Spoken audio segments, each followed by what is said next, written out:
This program is brought to you by the Region 9 Economic Development District, serving Southwest Colorado for 30 years. You're watching Durango TV News. I'm Wendy Graham-Settle. Here's today's story. Whether it was Christine Blasey Ford bravely testifying before Congress about her alleged sexual assault by Supreme Court Justice Brett Kavanaugh, or the hundreds of women who have come forward to tell their stories of assault and harassment as part of the Me Too movement, women asserted their right to be safe and respected at school, at work, and by society in 2018.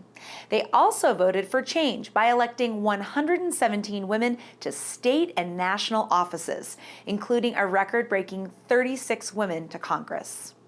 They joined 66 incumbents to form the largest class of women in Congress ever. And on Saturday, January 19th, the third annual Women's March in Durango will join similar events nationwide to celebrate 2018 as the Year of the Woman.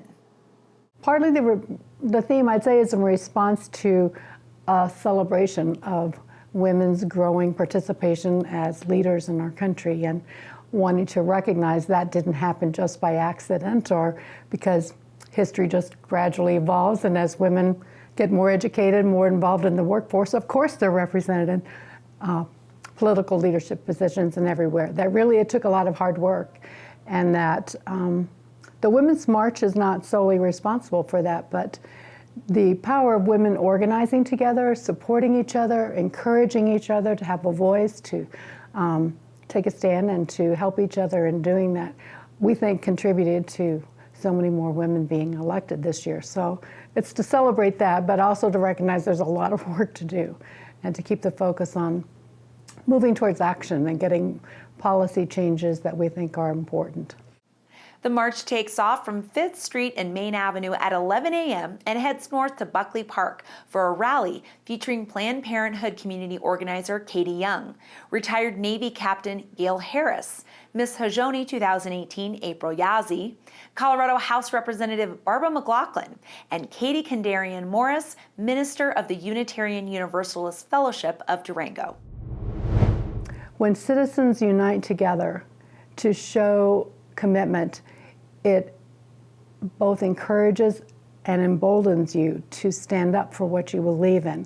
And we need that from each other. You know, we really need the community of support to say we're not just passive recipients of whatever actions people take in our world, that we need to put the pressure on for things that we think are right and just. And so I think marches are a powerful way of visually showing that, as well as the connections you make with other people when you march. The Women's March movement nationwide seeks to build an inclusive society guided by determination, dignity, and respect, say organizers.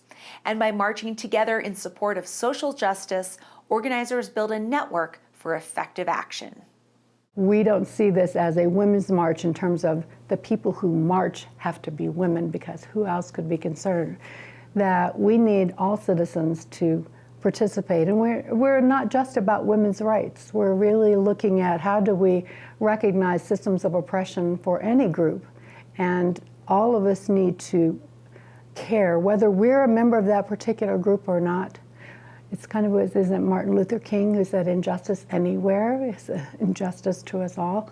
And we really believe that. So we would invite anyone who has that social justice concern to make their views known. Come join us. Bring your signs, bring your dog, bring your children.